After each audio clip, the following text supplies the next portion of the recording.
All right, another episode of Conversate After Dark. Tay, what's up with you? Everything's wonderful with me. What's going on with you? It's all good. It's all good. Tell people where they can find us. You can find us at Conversates After Dark everywhere. And if you have a topic you want us to cover or you want to be a guest on the show, you can reach us at CVAD the podcast at gmail.com. That's right. Go to our website, www.conversateafterdark.com. You can listen to our past episodes. Make sure you tell everybody about the show. So, Tay, let's do the icebreaker. All right. Which one you want me to go with? Uh, I'm having a hard day, so let's do the biggest. What is the biggest pervert? Or Perfect. yeah, okay.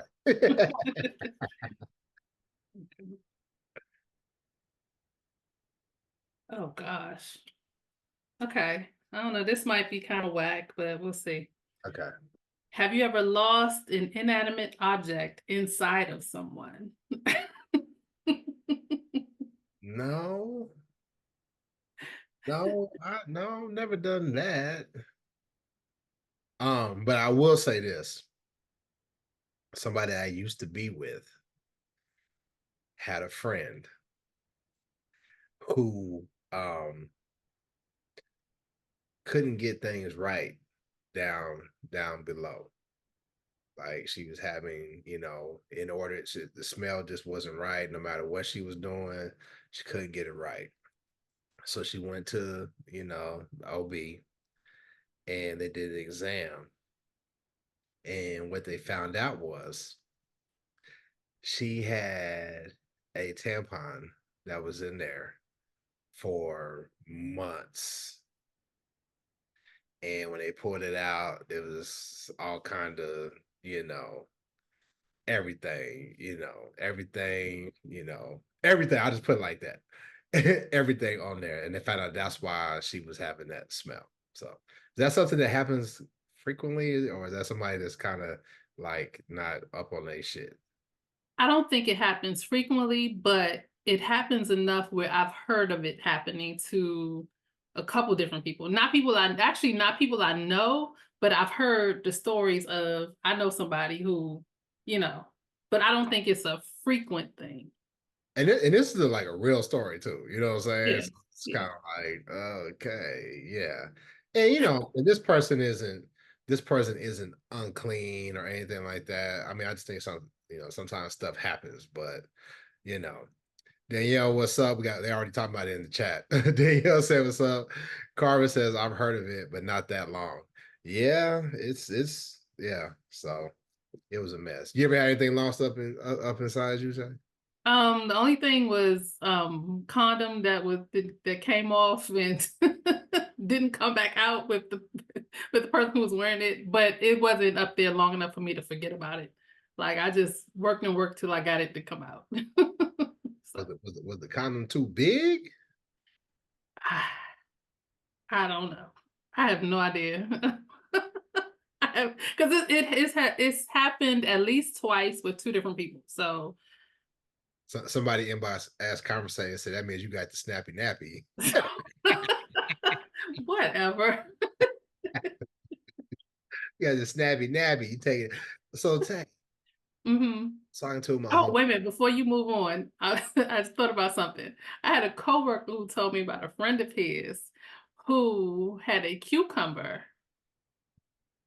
She was using a cucumber to pleasure herself, and the cucumber broke, and she couldn't get the rest of it out. So she had to go. She called him to take her to the hospital because she couldn't get it out. I think I saw something where there was like an ER doctor, and stuff like that happens more frequently than it happens a lot. I think it's to the point where like at the ER they're not like shocked. Hmm. There was this old place kicker for the Kansas City Chiefs, and from what I've heard, this is something that gay guys use, where they found a gerbil, allegedly a gerbil in his ass. I've heard about that. And apparently, like they used the gerbil to pleasure themselves. Like, ugh, Yeah, that's nasty. yeah. But the gerbil got stuck up in there. Poor gerbil. Yeah. Is that real? Or is that people making that shit up? I don't know. I hope that it's what you call those things? Not an old wives' tale, but it's a word people use for tales that may or may not be true. Like There's the this like the whole twins name, Lamangelo and Arangelo. yeah, yeah, it's one of those things. Yeah, yeah. Well, Carmen said it happened to Richard Gere in Utah, so apparently it is something. Joe said urban myth. Urban myth, yes, that's what I was trying to think of. Thanks, Yeah. Joe. Pretty shout out to Joe. Shout out to Joe. Shout out to Kimberly. Shout out to everybody watching. But hey, Hmm. about the condom coming loose, whatever. So I was having dinner with two of my homegirls, and they were talking about micro peens. And I just refuse to believe that these things actually exist. But, you know, we was having some drinks. I had my little margarita. I don't really drink. So I ended up Googling the shit. And micro peens really exist, hey? Yeah. And did you know that they have condoms for micro peens? Yes. How you know? Don't tell me you used the condom from that's the one. No, no, That's no, the one. no, That's the one that got stuck. The no, micro pink condom. no. That's why you couldn't find it. No. First of all, I don't know if I've told it on here, but I usually tell this story about this one guy I was with, where I reached down to feel it, and it was the size of my pinky. That's what most women say. They be like, it's like this big, and I'm like, no, it can't be. And they're like, yes, it's right. Yeah, And they ain't talking about like, I mean, I got a man pinky. They talking about like the tip. yeah, yeah. Well, his was longer than my pinky because it. I remember it reached.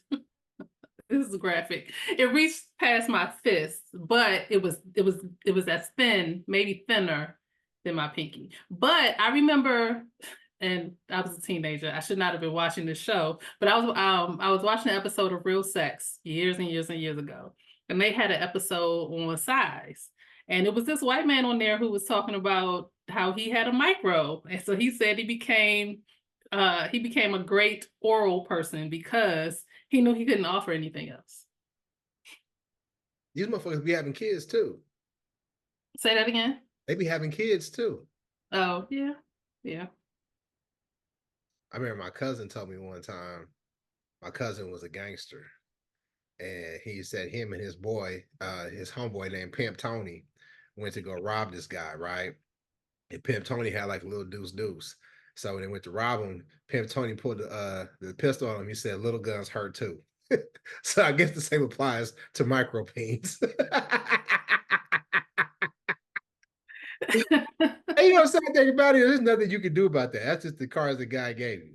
Yeah. I guess like the guy said, you get good at something else to make up for what you lack. Have you ever sucked on a micro peen? Touch her. No. No. No. Would you? No. No. Not at this age. No. Women in the chat, have you let us know if you sucked on a micro peen, if it was a pleasurable experience. Now I have there was a guy I remember again me telling too much of my business. He was smaller than I like. And we were in the middle of a threesome. Um and the other girl, she was making noises like he was doing a lot. And I'm thinking he ain't got a lot. What are you making all those noises for? But I mean it is what it is.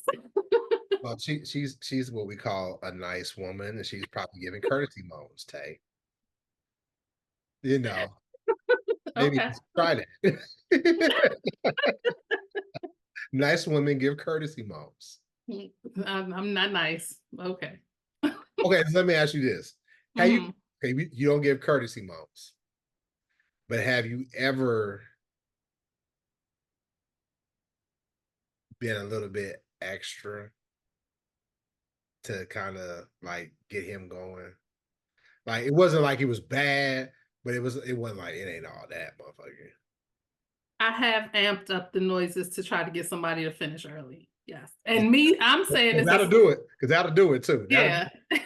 And I'm saying this as I say on here all the time. I like the sessions to last a long time. So if I'm trying to get at the end, that tells you a lot.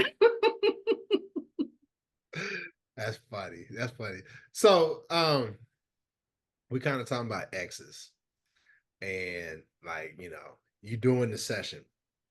And I remember when I was in early high school, me and my guys would have competitions because back then, we made mixtapes. You remember, like you didn't like we didn't. This was like before CDs really came out, so you either had to like double tape, like you had like a dual tape deck, or you were getting stuff off the radio. Hmm. We would have a competition on who can make the best. We called them in and out tapes, like in and out. So who Hmm. can make the best slow jam tape to get it on with a woman? Do people still do that? I remember growing up before I started having sex, and when I started having sex, people talked about like the songs they would make love to. I remember my, uh, some people I was with. I remember like, they said a soundtrack to your life. Like there are certain songs that take me back to certain people because I remember them playing. But these days, I don't hear people talking about that anymore. I So don't like know if that's an people, old school thing. they don't make a lot of love music anymore though. That's true. Or the love music that people are making is not really promoted. Right, right, right. And let me put my this ain't the right show, but let me put my Black Power hat on. And I think that's a conspiracy because and I got this from Tank.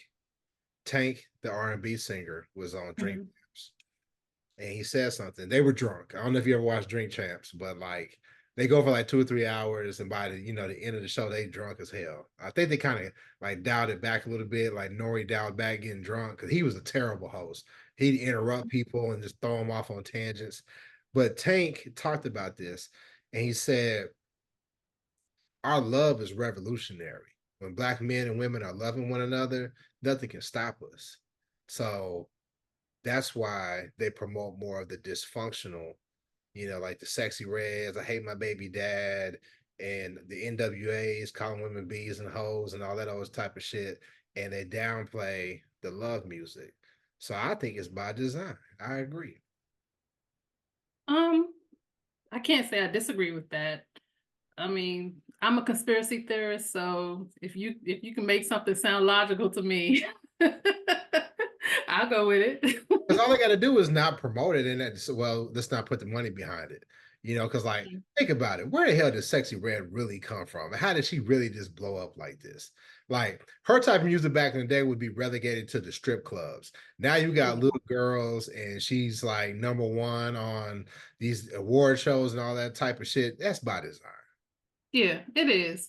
And I don't really know too many of the artists nowadays. Like, just take for instance, I know we don't like to date the show, but I'm gonna put this as an example. The BET Awards just aired, Mhm. and majority of the acts were rap artists. There weren't a lot of R&B acts. You know, like back in the day, the majority of the show used to be R&B acts. Which is sad because the Essence Festival just passed, right? Hmm. And a lot of people were talking about how Essence Fest usually is more dominated by R&B. They would have like a couple of rap acts that would like open or what have you, but this year there was a lot more rap, and unfortunately, rap doesn't really age well. At least the rap that we listened to back in the day, a lot of it Hmm. doesn't really age that well. So you have Busta Rhymes. We had Method Man and Redman who are at the Hot 97 Summer Jam, and they're trying to perform for an audience that's younger because these events are trying to target the younger audiences, right? Because you think about it, we're I, I'm, in my late 40s. I can tell your age. I'm in my late 40s, right? Approaching 50. So they're not, you remember back in the day, you used to have the surveys, and it was like, are you Hmm. 18 to 40 something? I ain't even in that fucking range no more. Yeah. They don't even care. They don't even care about my opinion if this product is good or not. I'm too old for it. I felt some type of way when I finally realized that shit. So they're not really promoting R&B at all. Like Eric Benet and Tamar came out with a nice song, real nice song here recently. You ain't really hear anybody talk about it. No, because this is the first I'm hearing about it, and I love Eric Benet. So That's what I'm saying. It just came out, and I saw like a mhm. one of the little blogs. It's an R&B blog I follow on Instagram, but nobody else talked about it. They talk about the bad girls clubs and all that old shit. So I don't know what these little kids make love to. I think they just put on their mean face and fuck. And that wouldn't surprise me because the popular songs now are rap songs, and even back in the day when we went to clubs, we danced. Yep. Like you danced with somebody. Nowadays, it seems like they have all these TikTok dances that aren't made to dance with someone. I think that contributes to the music doesn't translate to the bedroom. Because if you think about the popular songs today, you think, oh, let's do this dance real quick, Hey, I'm glad you brought it back to that because this was turning into that get off my yard old folks podcast real quick. But I remember I haven't been to the club in a minute. And normally when I go to the club, I'm definitely not shutting it down. If I shut down the club, it's a miracle. Like I'll listen, I need to be home by 11:30, 11:45. That's me. But I remember back when I would go to the teen clubs and even to when I got to be an adult, it was a formula for most DJs. You played the dance where y'all could dance together, and then at the middle of the party, they would play two slow jams, and you can get your slow groove on, right? And then the party would start back again, and then before the night was over, they would play two slow grooves again. That was your chance to try to get a number or try to take it to the crib. They don't even do that no more. No, they don't. Because I remember, hey, there was a lot of pressure when it came to that when you was a dude. There was a whole lot of pressure, especially like if you was with your boys. Because like, okay, because you still were kind of like you would hang out with your guys and the girls would be across on one side or whatever. So then you was like, damn, she look good. And your boys be like, go get her, go get her, go get her. So you walk across the dance floor, ask her to dance. And if she say no, you gotta walk back with your head down. Your boy's gonna clown you and shit. That's like a rites of passage. It happens to all of us, right? But then the other Mhm. people too, when you slow jamming, like, I came up with the age when we was grinding and stuff. Mhm. Man, I remember when the first time I was slow grooving, man, my dick got hard. I was embarrassed. I backed up, like untucked my shirt and shit. And then I finally got to a point, like some older bros told me, said, man, your dick get hard shit. She like it, just keep going. Was that truth? I don't know. I didn't do a lot of, to be honest, I didn't do a lot of slow dancing. Um, Why because not? because my purpose for going to the clubs was to dance. Like it wasn't to meet somebody to go to leave with. So I would usually be on the dance floor. But when the Take, slow song hey, came, you have oh, rhythm? of course. Okay, all right, making sure. Making sure. All right. Yes, of course. So I would be on the dance floor the whole night, shut the club down because because I like being out there dancing. When the slow songs came on, that's when I sat down and take a break. That's whack. Then how's dude gonna push up? How dude gonna push up on you then? I wasn't going there for that, so I usually turn guys. Did you back it up to because we also came up with Miami bass era, so they play Miami bass up in DC. Uh, a little. It wasn't a big thing. Yeah, it wasn't as big as it was down south. See, I grew up in the Midwest, so we listen to everything. So we listen to West Okay. Coast, we listen to East Coast, Miami, Texas music. We had everything. Yeah. So and that Miami bass music, that's all you really could do was hunch to it. You know what I'm saying? Just find a little girl. She that's like when twerking started. They didn't call it Yeah. twerking, but I basically, mean, guys would do that on too fast songs too. I just didn't like it. I was usually so you ain't ever danced to doing this dick get hard. no, I haven't because again, I if I'm a dance with you, it's gonna be to a fast song, so I ain't even gonna get that close. And I say it all the time. I don't like strangers like that, and Oh my I don't like people touching me. So Okay. I know I'm weird. I know, All right. but I so feel yeah, you to an extent, but like, that's how you learn, you know what I'm saying? Like you kind of that's how you I'm so show that's how you show what you got. Like, yeah, girl, you know what I'm saying? This is what I could do, you know what I mean? Like, yeah.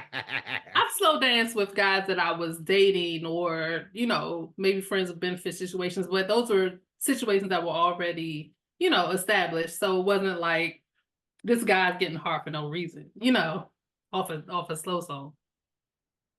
Man, he getting hard because you fine and shit, and he trying to, he all up on you. Joe said that was the best part of the night. The slow songs at the end of the night, the hunt was on. Boy, you ain't lying. You know what I'm saying? Because like really say, Mm-hmm.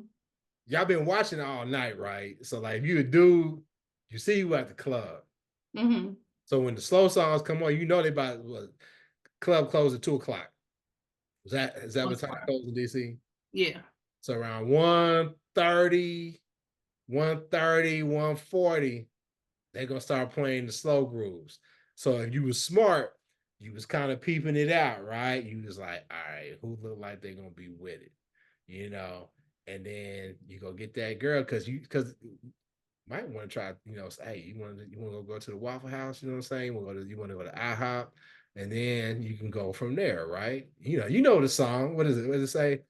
3 in the morning. What they go? Yeah. Pancake house. Pancake house. You know what I'm Because we saying? went to IHOP. We went to IHOP around here. Yeah, we try to get it going. So we had IHOP, and then we had Village Inn, and then we didn't have Waffle House where I was at. That's more down south. So Hmm. Kimberly said, "I love a good slow jam. They have a channel on Sirius XM for those nights. Yeah, they do. Yeah, absolutely. Yeah, but the real good one they have on Sirius XM, you got to listen to on your computer. You can't listen to on your car. Like Oh, it's okay. that's what it's all about. That's what it's all about. But I'm gonna tell you, probably people probably gonna turn off the show when I say this though. The king of the in and out music was Robert Kelly though. That goddamn 12 play tape. Let me tell you something. If you had a chick at the crib and you put on a 12 play, if she wasn't in the mood, that 12 play was gonna get her in the mood. I was gonna keep it real with you. For real. Okay. I'll Yeah. take your word for it. You ain't listen to 12 play back in the day. I mean, you probably don't listen to it now. I know the songs that were on the radio, but I canceled him way back in the day. So I'm not attached to his music as a lot of people our age are. I feel you, and that's admirable. But 12 play was out well, did you cancel them because of Aaliyah or did you cancel them because of the tape? Uh, both. It was both. Because if you cancel them because of Aaliyah, then 12 play probably didn't hit for you then. Yeah. But if it was the tape, that was way before the tape. Which Yeah. Like I would still listen to him, the stuff that came on the radio when the Aaliyah came out. But by the time the tape came out, oh, I wasn't listening to him at all. yeah, the tape came out, we was grown. And I was Yeah, shocked to see people I was in my 20s. and a lot of people who was watching the tape was grown women. And I was like, why are y'all watching this? Like I've never seen the tape. But anyway, yeah. So what tape? So what artists? What artists? What tape CD could somebody play that's gonna guarantee to get you in the mood? Well, when we first started this, I told you a memory popped this in my head. I would say Silks, I think their second CD, you can play that from beginning to end and have it on repeat. Okay. Okay. Yes. That wasn't Let Me Lick You Up and Down was on their first tape, right? Uh, I think so. Yeah, I think that was their first song out. Yeah. Yeah. But Silk has some jams though. Silk has some yeah, they do. That's I believe it was the second one. It was um I think it was the one with the that was red. I know you're talking about. I know you're talking about. Yeah, yeah. Tell you one that when I was in college, you're gonna sleep. Mhm. He had a couple of like interludes or whatever, kind of like skits, but that first Carl Thomas. Oh yes. Yes, that was a good one. First call Thomas. Hey, that first call Thomas, it was on. Let us know in the chat. What CD? I say tape. I date myself. What tape, what artist is guaranteed to get you in the mood? That first Carl Thomas, I said 12 play. Silk was always a good one too. I'm trying to think if there was another one. See, for the most part, I used to like kind of like mix and match songs Hmm. from different artists or what have you. So it wasn't that many, but you could just put it on and you'd be good to go. Yeah. Yeah. Then that's why when anybody mentions, a whole CD, Silk is always the first one that pops into my head because I know from experience that you can play it all the way through. But like you, any other time it was music playing, it was usually something that was somebody put together or, a mix, some kind of mix CD. Okay, so here's the question. Danielle said Jodeci. Yeah, you're right. See, the thing with Jodeci though is that Jodeci had like a bunch of hits, but they didn't have something that you could play like all the way through. Cause Hmm. it was like that. Uh, Devontae was always trying to do like a fast cut or whatever. So like half of it would be slow cuts and then half would be fast, and then just throw your rhythm off and shit. You know what I mean? So, Right. yeah. Um. So here's the question: you and your boyfriend, y'all get it into Silk, the second Silk tape. Y'all break up. Is it fair or foul to use the same tape with the next person? Um, for me personally, it depends on the emotional connection to the song. That CD, I don't have an emotional connection to. It's just a lustful connection. so, so I can play that CD, those songs with anybody, and it's still those same romantic, make a love or more than make a love, songs. It doesn't do that for me. But a song that like makes me think of a specific person or like I have a heart emotional connection to, something like that I probably wouldn't play for somebody else. Man, if they get her in the mood, I'm playing that shit. That's just the tool in my bag. I mean, I'm playing that shit. But I Mhm. think there's certain songs where it's kind of like, eh, it makes you think about your ex. And some people are triggering. Like I have a couple of exes who are triggering. So I don't want to be reminded of them I can understand at all. So yeah. And speaking of exes and stuff that you shared, have you ever dated somebody, y'all break up, and then like maybe not the next person, sometimes the next person, or the person after them, uh, they look alike? Like people talk about they have a type, right? They have a type. And sometimes you don't see it. that. Hmm. Sometimes you don't see it because I had a, yeah, Joe, that tank slowly. Yeah, for sure. Oh, I would say it's not really a good in and out tape, but it's kind of like a mellow type of tape, that second D'Angelo.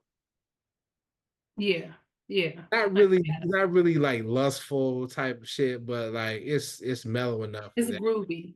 Yeah, for y'all to really get it in. Yeah, I would say that. And Tank has some good ones too. Shout out to Joe on that one. That Tank slowly is there's some songs that I call like power ballads, and it Hmm. really is like that power ballad. It stays on my mix. But so I had this girlfriend through college, and we were together 3 years. Which is a lot in college, right? 3 years in college. So then we broke up, got with somebody else. Then I ended up being with somebody else. And I brought her around my people, and they were like, "Oh, you went and got you another so and so," saying my ex's name. And I was like, "Why y'all keep saying that? So they don't look alike. They don't look alike." And then I started looking at her, and I was just like, it was the way they did their hair. It was the way they did their hair and their body type. So it said that, you know, oh, you got somebody that looked like your ex. Have you ever been accused of that? Well, the original person was not an ex. He was just somebody that I went out with. But we were we were hooked up by his parents and we went out, it didn't work out. But physically he was my type. Then when I met the guy that I was my next actual boyfriend, when I first brought him around, people were like, he looks like their son. And I was like, nah, nope, he don't look nothing like him. Fast forward to maybe, now this was in my 20s. Mhm. Fast forward, this is 20 years later to about maybe 4 or 5 years ago. So I'm no longer with the ex that I actually dated, but the original guy comes around. And first, and I wasn't there with the first time he came around, but Mhm. my grandmother said, "Oh, he looks like my ex." Mhm. I was like, I don't remember him looking that much like my ex. The next event, I see the guy come in from the back, and I was like, "What's my ex doing here?" It was it was the original guy. So I was like, "Wow, I never realized how much they looked alike." Back when I was in my 20s. It's because your ex had you digmatized. No. No, it wasn't that. No, they actually, now that I see them removed from each other, they do look alike. That's what And I'm I saying. do. Now that he ain't putting that dick on you no more, you not blinded. Oh, when they were first saying that, he didn't have. First of all, I've never been digmatized. That's first of all. Second of all, back when I first brought him around, it was that was the quickest I had ever introduced anybody to my family. So I definitely was not. If I would have been digmatized, it definitely was not that early. So Okay, yeah. Much respect to your family. Let's talk about this. You ain't never been digmatized. I Never? say that all the time. No, never. It takes more than that for me to fall for somebody. I need an actual connection, not just sex. Sex doesn't do it for me. It will add to it, but it won't keep me there. Have you ever known somebody that was digmatized? Yes. And like, so they was like putting up with like nonsense because the dick was good. Yeah. Or at least they didn't say it that way, but I felt that that was the case because of all the crap that they put up with. See, I don't think dudes fall for that. I think guys, like really fall in love with women, like the idea of the woman, of being with that woman. I don't think it's this for me. I don't think it's necessarily the sex that I have a guy like doing stupid shit for a woman. I think like it's just he really cares about her. He loves her. He wants her to be his girl forever. So he does like silly shit, like give her too much money when she don't really deserve it, or you driving, you going way out your way for this person, you know what I mean? And it's not reciprocated. I believe, speaking from my perspective, that it's about you love and they got your feelings caught up. It's never really the vagina being good. Is that the same for Why women? but both situations sound the same. So why couldn't the situations be the same for both people? Like either I just both, don't believe in being like pussy whipped, like because I've had like amazing pussy, you know what I mean? but And that's a term for a reason. It's a term because that's actually happened to somebody. I So think it's I most think it's just most I think stereotypes it's are people talking shit though. I think it's just people talking shit. That's what most stereotypes are based on some kind of something somebody saw. It may not be true for all, but it's based on something somebody saw. So if I that think was it's a term because it's actually happened. if that was the case, if that was the case, I had an ex, Tay. Maybe I talked about this on the show before. I don't know. She had the 5 hitter quitter. I mean, no matter what, a brother was not lasting. It's like you got about 5 pumps and you gone every single time. And I still was like, I'm not putting up with your bullshit, you know. But I've been with women who had just like regular sex, but because of whatever they had going, whatever control they had up here on me, that's what kept me doing stupid shit. And then people would say, "Oh, you pussy whipped." It wasn't really the coochie; it was however she had me up here, though. That's what I'm saying. But that's you. Every single man in the world doesn't think like you, just like every single woman doesn't think like me. So I can't speak for every single woman. I've never been stigmatized, but I feel like I know a couple women who have been. So I mean, So the question begs to be asked: have you ever had any good dick? I've had amazing dick. Yes. Again, that's not what makes me fall for somebody. It'll never be that. I always fall for the connection, the vibe, the is his word matching up with what with his actions, his honesty. Honesty is my love language. Like that's what gets me to fall. Is he paying attention to me? Like, is he considerate? Does he treat the wait staff like they're garbage? Like those type of things, that's what makes me fall for somebody. It's not the dick. Now, again, that may add to the connection, but that's not the only thing. Okay. Inbox CVAD the podcast at gmail.com if you think you can digmatize Tay. We'll hook you up. Kimberly said exactly, Tay. Never been digmatized ever. I don't know, Kimberly. I think you and Tay telling stories. Kim said Babyface wrote a whole song, I'll pay your rent, because you got that whip appeal. Yeah, that's true. Yeah, but Babyface sensitive though. I am too. Darius says that reminds me of the scene in Boomerang around the dinner table. Don't be pussy whip that pussy. Bang, bang, bang. It's true. That's true. And Lakita said, yes, indeed. Lakita has been digmatized. Lakita, you been digmatized? Lakita said it had her cutting paying dues rent. Oh You know. Lord. She didn't say none of that. Lakita said it had her calling in sick from work. You ever called in sick from work for some dick tank? No. I've What? been late though. I've been late. He said, no, I need an intellectual connection before a sexual one. Oh God.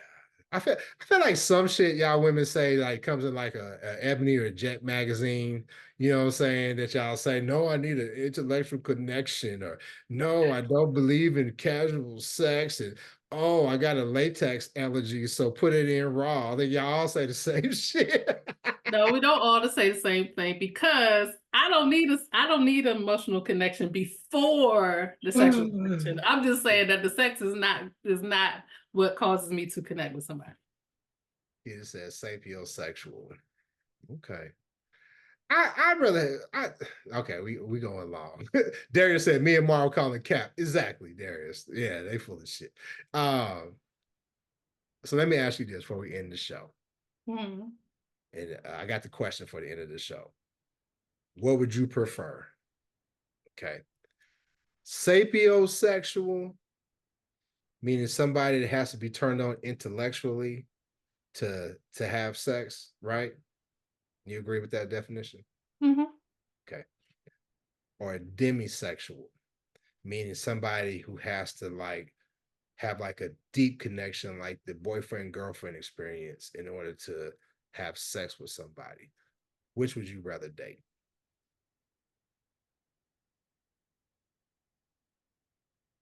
Uh, I mean, I'm a go with the flow type person, so I could date either one. I would probably prefer a sapiosexual because I feel like if they need that connection for intimacy, the conversation would probably be better. I'm assuming because it doesn't have to be that way. I'm assuming. Plus, again, I say I don't actually need an emotional connection to have sex. So I feel like if a dating a demisexual, they would probably need me to get there before the sex happens. I don't know. At this age, I don't know if I'm willing to wait. So yeah, give me the sapiosexual. So I like what you said about the sapiosexual. I feel like the demisexual would be fun because like I'm assuming if you're demisexual, like you love hard. You ever seen like them people you look at like, man, that motherfucker love hard. You know what Mhm. I mean? And people who love hard are usually good in the bed. Um, so I don't we, know about that. I, Uh, I think so. You love hard. If you mm, love hard, you giving your all when you getting that. that that don't mean it's good. Oh, that don't mean all of it's good. I like the theatrics and shit. That help make sex better for me. So, Okay. so That that's don't mean your actions line up with your emotions. I'm just saying. I got you. But I think at this age, what kind of sexual is it when you just want somebody who's a hoe? Like I want somebody who like to fuck. That's called a Marv sexual. That's what that's called. I, hey, listen, I don't want to do. I don't want to do a soliloquy. I don't want to have to like massage your emotions. I just want to fuck. So whoever that is, that's who I want. Email me at cvadthepodcast@gmail.com. But anyway, tell me they can find. You can find us at Conversate After Dark everywhere. And if you would like to be a guest on the show or you have a topic you want us to cover, you can reach us at CVAD the podcast at gmail.com. Make sure you like this video, share it, and subscribe, and leave us a comment. That's right. I mean, anybody got no time for no SAT questions before we start? Man, shit, let's just go. Go to our website, www.conversateafterdark.com.